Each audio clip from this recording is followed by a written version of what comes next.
വഴിക്കടവിൽ 15 വയസ്സുകാരൻ്റെ ജീവനെടുത്തതിൽ കോൺഗ്രസ് പ്രതിസ്ഥാനത്ത് വന്നപ്പോൾ സതീശൻ്റെ പതിവ് ഉരുണ്ടുകളി എത്തിയിട്ടുണ്ട്. സ്വാഭാവികമാണല്ലോ. തോന്നിവാസവും തെമ്മാടിത്തവും കാട്ടിയത് കോൺഗ്രസ്സുകാരൻ, പ്രതിയും കോൺഗ്രസ്സുകാരൻ, സമരം നടത്തുന്നതും കോൺഗ്രസ്സുകാർ. എന്നിട്ട് മാധ്യമങ്ങൾക്ക് മുന്നിൽ വന്ന് വനം മന്ത്രിയെ പുലഭ്യം പറയുന്നത് കേട്ടെ. ഞാൻ പറഞ്ഞത് ഇയാൾ എത്ര വൃത്തികെട്ട ആരോപണമാണ് ഈ മന്ത്രി ഉന്നയിക്കുന്നത്. എത്ര വൃത്തികെട്ട ആരോപണം.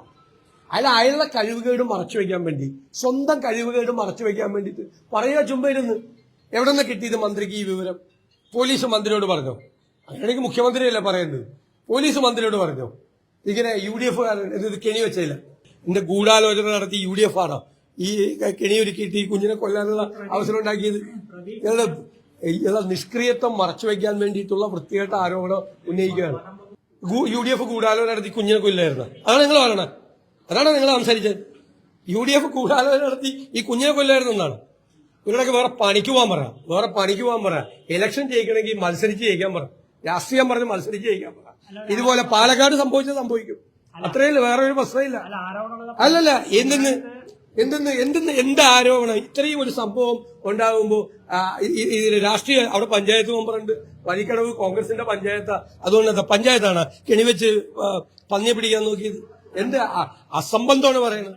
അങ്ങനെ വനം മന്ത്രിയെ കുറ്റം പറഞ്ഞിട്ട് അങ്ങ് പോകാൻ വരട്ടെ സതീശ. ജനങ്ങൾ സഞ്ചരിക്കുന്നിടത്ത് പന്നിക്ക് കെണി എന്നുള്ള നിലയ്ക്ക് ഒരു കോൺഗ്രസ്സുകാരൻ ഒരു ഉപതെരഞ്ഞെടുപ്പ് കാലഘട്ടത്തിൽ ഈ പ്രവർത്തനം ചെയ്തെങ്കിൽ അതിൽ ഒരു ഗൂഢാലോചന സംശയിക്കണ്ടേ? സ്വാഭാവികമായി സംശയിക്കുമെന്നേ.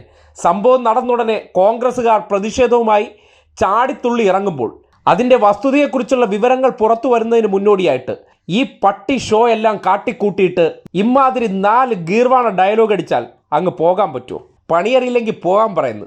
അത് തന്നെയാണ് പ്രതിപക്ഷ നേതാവിനോടും പറയാനുള്ളത്. കളഞ്ഞിട്ട് പോണം ഹേ. കോൺഗ്രസ്സുകാരെ കൊണ്ട് ഇമാതിരി 15 വയസ്സുകാരൻ്റെ ഒരു ജീവനെടുപ്പിക്കാൻ വേണ്ടി ഗൂഢാലോചന നടത്തിയെന്ന് സംശയമുണ്ടാകുന്ന തരത്തിലുള്ള ഇടപെടൽ അവിടെ ഉണ്ടായിരിക്കുകയാണ്. അല്ലെങ്കിൽ സ്ഥിരം അതുവഴി സഞ്ചരിക്കുന്നവരാണ്, മീൻ പിടിക്കാൻ പോയിട്ടുള്ളവരാണ്. അവിടെ കൊണ്ടുവന്ന് വൈദ്യുതി കമ്പിയിൽ നിന്ന് വൈദ്യുതി മോഷ്ടിച്ച് കെണിവെച്ചാൽ രാത്രി ആൾക്കാർ സഞ്ചരിക്കുന്ന മേഖലയിൽ അവർ കൂടി അപകടത്തിൽപ്പെടാൻ സാധ്യതയുണ്ടാകില്ലേ? എന്തുകൊണ്ട് അവിടെ തന്നെ കൊണ്ടുവന്ന് വെച്ചു? ആൾക്കാർ അപകടത്തിൽപ്പെടുന്നെങ്കിൽ പെട്ടോട്ടെ എന്ന് ആരുടെ മനോഭാവമാണ്? ഒരു കോൺഗ്രസ്സുകാരൻ വിജീഷ് ഈ കേസുമായി ബന്ധപ്പെട്ട് പ്രതി ചേർക്കപ്പെട്ടിട്ടുണ്ട്. അയാൾ കുറ്റം ചെയ്ത് സമ്മതിക്കുന്നു. എന്തിനു വേണ്ടി, ആർക്ക് വേണ്ടി? ഒരു സംഭവം ഉണ്ടായതിന് പിന്നാലെ സർക്കാർ സ്പോൺസേഡ് സമരം എന്നുള്ള നിലയ്ക്ക് അതിനെ ചിത്രീകരിക്കാൻ ശ്രമിച്ചെങ്കിൽ നിങ്ങൾക്കതിൽ ഗൂഢാലോചനയില്ല എന്ന് എങ്ങനെ പറയാൻ കഴിയും? ഏതെങ്കിലും മാധ്യമ സ്ഥാപനത്തിനകത്തിരിക്കുന്നവന്മാരെ കൊണ്ട് 4-5 ഡയലോഗ് അടിപ്പിച്ചിട്ട് അതേ മാതൃകയിൽ തന്നെ ചാനൽ കോളുകൾക്ക് മുന്നിൽ വന്ന് ഞാനും അങ്ങ് അഭിനയിച്ച് തകർത്താൽ ജനം അങ്ങ് വിശ്വസിക്കണമെന്നാണോ? അടിമുടി ദുരൂഹമാണ്. ജനസഞ്ചാര മേഖലയിൽ പന്നിക്കണി എന്ന പേരിൽ ലൈൻ കമ്പിയിൽ നിന്ന് ഡയറക്റ്റ് വൈദ്യുതി കൊടുത്തു വെച്ച് അപകടമുണ്ടായി. ഭാഗ്യം കൊണ്ടാണ് മറ്റ് 3 യുവാക്കൾ അപകടത്തിൽപ്പെടാത്തത്. അപ്പോൾ അങ്ങനെ ഒരു കെണി അവിടെ ഉണ്ടാക്കി വെക്കണമെന്നുണ്ടെങ്കിൽ ഈ സന്ദർഭത്തിൽ ചില പ്രത്യേക താല്പര്യമുണ്ടായിരുന്നു എന്ന് ആർക്കെങ്കിലും തോന്നിയാൽ കുറ്റം പറയാൻ പറ്റില്ല. അതിന് ആ പ്രതിയുടെ ഫോൺ പരിശോധിച്ച് ആരൊക്കെയാണ് നേരത്തെ വിളിച്ചിട്ടുള്ളത്, എന്താണ് ചെയ്യാൻ പോകുന്ന പ്രവർത്തനങ്ങളെക്കുറിച്ചുള്ള ഗൂഢാലോചനകൾ നടന്നോ, സംഭവം ഉണ്ടായതിനു ശേഷം ആരൊക്കെ ഇയാളെ വിളിച്ചിട്ടുണ്ട്, ഇതൊക്കെ അറിയണ്ടേ? എന്തായാലും നെല്ലും പതിനും തെളിയട്ടെ. ഇത് തെളിയുന്നതിന് മുന്നോടിയായിട്ട് CPM നേതാക്കന്മാരെ വരെ വഴിയിൽ തടഞ്ഞ് വലിയ പട്ടി ഷോ കാണിച്ചതല്ലേ? എന്നിട്ട് അരിയും തിന്ന് ആശാരിച്ചയും കടിച്ചതിന് ശേഷം പിന്നെയും നായ്ക്ക് മുറുമുറുപ്പ് എന്ന് പറയുന്നത് പോലെ സതീശൻ കിടന്നങ്ങ് മുറുകി തള്ളുകയാണ്. ആരെ കാണിക്കാൻ?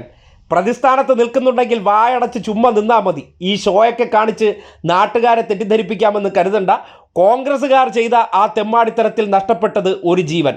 അതിൻ്റെ ഉത്തരവാദിത്തം കോൺഗ്രസ്സുകാർ തന്നെ ഈ നാടിനോട് പറയേണ്ടി വരുമെന്നുള്ള കാര്യത്തിൽ ഒരു സംശയവും വേണ്ട.